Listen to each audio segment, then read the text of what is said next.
તમારા માટે, મતલબ આપણા માટે રાત દિવસ અને આજે એચયુઓ તમને અહીંયા બનાવ્યા છે એમાં સૌથી મોટું યોગદાન છે અનુપસિંહ ભાલિયા સાહેબ. માટે જોરદાર થઈએ અને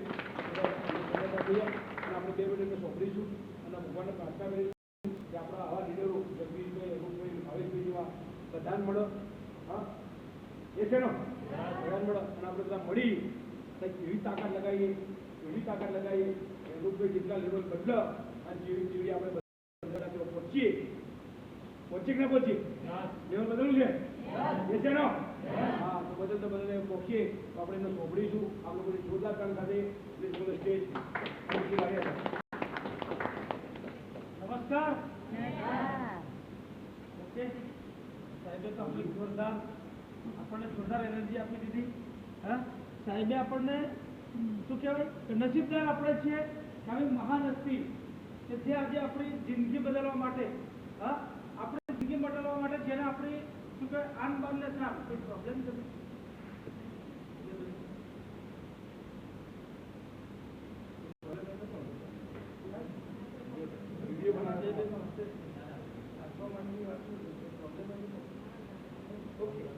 તો ખરેખર આપણે નસીબદાર છે કે આવી મહાન હસ્તી છે જે અશરફભાઈ ચારોલિયા સાહેબ આજે આપણી સંસ્થા નહીં, આપણી સંસ્થાની વાત કરીએ અલગ વાત છે. આખા ભારત દેશની અંદર જ્યારે સાહેબ બિઝનેસ LBR જ્યારે થશે સાહેબ ત્યારે એમ કહેવાય કે સાહેબ આપણને જોવા પણ નહીં મળે. આજે આપણે નસીબદાર છે કે આમની ટ્રેનિંગમાં છે અથવા આપણે એમની મિટિંગમાં છીએ. હા સાહેબ રિયલી વાત કરીએ બધા ઓળખો છો એટલા માટે ફરીથી અનુપસિંહ બારિયા મારું નામ છે સાહેબ. 7 વર્ષ પહેલાં આપણને રમીલાબેને મસ્ત વાત કરી. શું વાત કરી કે જ્યારે મારું ફોર્મ ભર્યું ત્યારે સાહેબે કીધું ઘણા લોકોને મેં ફોર્મ ભરતા જ કીધું કે બેન તમારું ઘર બનશે સાહેબ, તમારી ગાડી આવશે, બરોબર. ઘણા બધા લોકોને આપણે કીધું છે પણ કીધા પછી આપણે ઘણી નહીં કહેતા વકીલ અથવા જજ અમુક વસ્તુ પર મોર મારે. આવું આપણને કહેવામાં આવે છે કે મોર મારી. હા નસીબદાર કોઈ વ્યક્તિઓ છે આપણે બોલીએ ને કરે એ મોર મારી ગણે.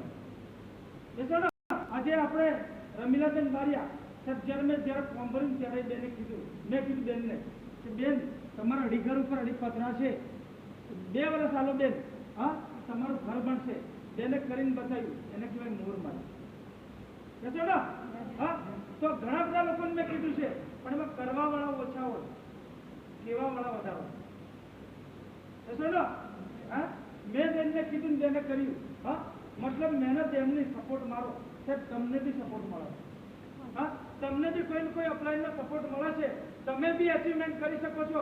પણ એ બેને મને કે આ સાહેબના માધ્યમથી મારું ઘર બનશે. તમે હજુ નક્કી નહીં કર્યું કે આ સાહેબના માધ્યમથી મારું ઘર બનશે અથવા સાહેબના માધ્યમથી મારી ગાડી આવશે, એવું નક્કી નથી કર્યું. એટલા માટે ગાડી નથી આવી, એટલા માટે તમારું ઘર નહીં બનશે. આજથી તમે નક્કી કરો કે તમારા ઘેર જે સાહેબ આવે છે એનો ગાડી આવશે, 100% આવે, 100% આવે.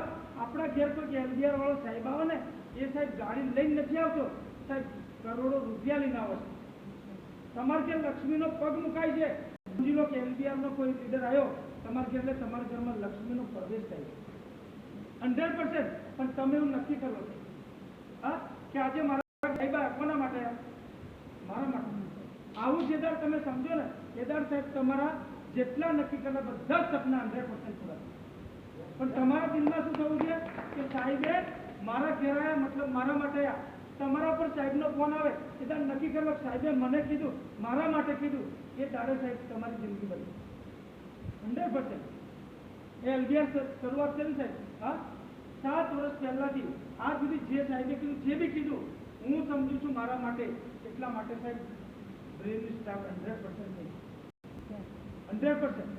હા તમારે બી તમારું લેવલ 100% ચેન્જ કરવું હોય તમારે નક્કી કરવું પડે કે મારો સાહેબ મને કહે છે 100%, મતલબ મારા માટે, મારી જિંદગી માટે કે આવું નક્કી કરવું પડે. હા મારો ફોન કદી સાહેબનો ફોન આવવાની વાટ નહીં જો, મારો ફોન મારા સાહેબ ઉપર જવો જોઈએ. એદાર તમારું ઘર બને, એદાર તમારી ગાડી બને 100% છે. પણ એના માટે આપણે નક્કી કરવું પડે. શું તમે તૈયાર છો? શું તમે તૈયાર છો? હા સાહેબ 100% તમારી લાઈફ ચેન્જ થાય. હા પણ આપણે નક્કી કરવું પડે. શું તમે નક્કી કરીને મેદાનમાં પડો કે કે સાહેબ મારે ઘર બનાવવું છે 100% બને. રમીલાબેન નક્કી કરવી પડે એટલા માટે રમીલાબેનની ગાડી આવી. સાહેબ 100% જ્યારે મારા સસરાને મેં કીધેલું હતી 15 વર્ષ પહેલા, અરે 7 વર્ષ પહેલા 15 લાખની ગાડી લઈ. મારા સસરા મને એવું કહેતા હતા, આપણા સમાજમાં એવું પેલી વ્યાયામ છે ખબર છે કે કોઈકને વધારે પડતી મોટી વાત કરી દઈએ કે આપણને કેટલા ખુશ થઈ જશે છે કે નહીં કહેતા. મેં મારા સસરાને જ્યારે વાત કરી કે પપ્પા હું એફડીઆરમાં જો આમાં જોડે તમે શું કરો એના કરતાં બેંકમાં સારું નથી, મને મારા સસરા એવું કહેતા. ત્યારે મેં મારા સસરાને કીધું કે આમાં જોડાયા પછી પપ્પા 1 થી 2 વર્ષ પછી સાહેબ મારી કંઈ 15 લાખની ગાડી હશે. મારા સસરા ખડખડાટી નથી ખડખડાટી નથી. મારા ગામમાં સાહેબ મારા ગામમાં ઘણા બધા લોકોને કીધું, મને કે આનું બેંકની નોકરી છોડીને બચ્ચું એટલે લાગ્યું ફરી ગયું 15 લાખની ગાડીની વાતો કરો સાહેબ.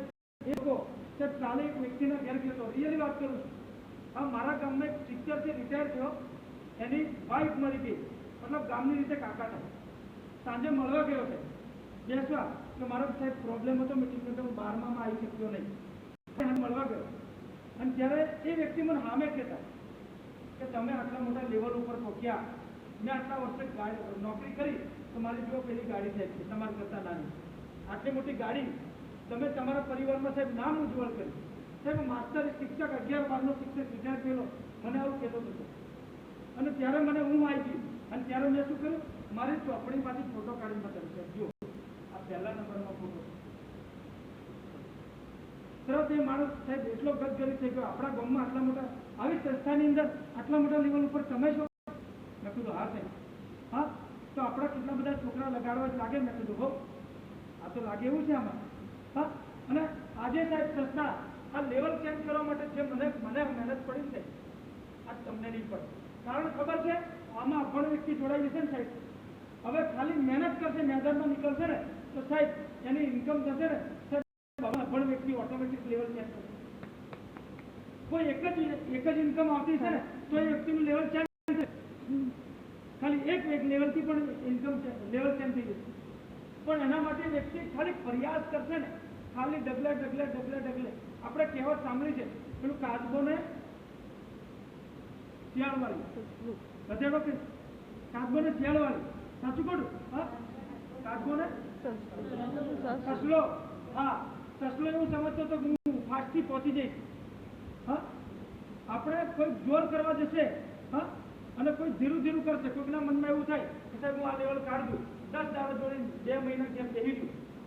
હા, 10 દાડા 50 જોઈનિંગ લાવી દીધી અને 2 મહિના ઘેર બેસી રહ્યું અને જાતક સાહેબ મારું લેવલ થઈ ગયું.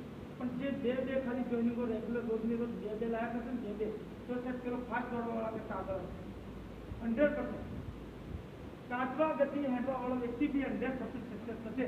હવે એલબીઆરમાં એવો પ્લાન આવી ગયો, ખાલી જોડ અને ખાલી 2-5 વર્ષ મહેનત કરે તો સાહેબ 100% આ 16મું લેવલ 100% આવે.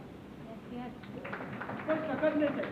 આટલો મસ્ત પ્લાન મને ખબર નહીં સાહેબ ભારત દેશમાં કોઈ કંપની જોડે હોય, એક બી કંપની જોડે હોય. આપણે નસીબદાર છીએ કે આપણા એમડી આપણા માટે વિચારે છે, આપણા લીડર આપણા માટે વિચારે છે કે પબ્લિકને શું તકલીફ પડે, પબ્લિકને લેવલમાં તકલીફ પડે, પબ્લિકને પૈસામાં તકલીફ પડે. હા, એ બધા પ્રોબ્લેમ સોલ્વ કરી હવે એક બી ફરિયાદ સાહેબ કંપની ના હોય સાહેબ, હવે ભૂલ કોને કરશે? આપણી. હા, અને આપણે કરીને બતાવવાનું છે. અમે તૈયાર છો? અને સાહેબ હું ગેરંટી આલું કે આજે સાહેબ જે વિડીયો ઉતાર્યો, આજે વિડીયો સાહેબ મને એટલી ખબર પડે કે સાહેબ આ વિડીયો ઉતારલા ને એ સાહેબ બધા રજિસ્ટર 100% હશે. ખાલી ટકવું પડશે, બધા ટકવું પડશે. શું તમે ટકવા માટે તૈયાર છો? હા, એનું ટકવું પડશે સાહેબ, હર પરિસ્થિતિમાં ટકવું પડશે. દરેક પરિસ્થિતિમાં તો 100% તમારું લેવલ ચેન્જ થશે. કારણ કે તમે જોરદાર કામ કરતા હોય અને એની અંદર વચ્ચે શું થાય છે, લગ્ન આવે અથવા મરણ આવે અથવા તમારા ઘેર છોકરું બીમાર થયું અથવા કોઈ પણ પરિસ્થિતિ આવે, એ તમને ગરીબ બનાવવા નથી આવતી, અમીર બનાવવા આવે. તમારા ઘરમાં કોઈ પણ વસ્તુ આવે છે, પ્રોબ્લેમ તમારા આવે છે, એ તમને અમીર બનાવવામાં આવે છે. અને એ વેળાએ આપણે નેગેટિવ થઈ જઈએ. હા, આપણે એ વેળાએ નેગેટિવ થઈ જઈએ કે આવું તો મારથી કશું ના થાય, બધા મારને જોડેલા બંધ થઈ ગયા એટલે મારથી કશું ના થાય. સાહેબ ખોટી વાત. ઘણા લોકો નેટવર્ક માર્કેટિંગની અંદર છે કે 0 થયેલા બી આજે સાહેબ સ્ટોક લીડર ઉપર. હા, શું તમે આવી નેગેટિવ વિચારવા જશો નેગેટિવ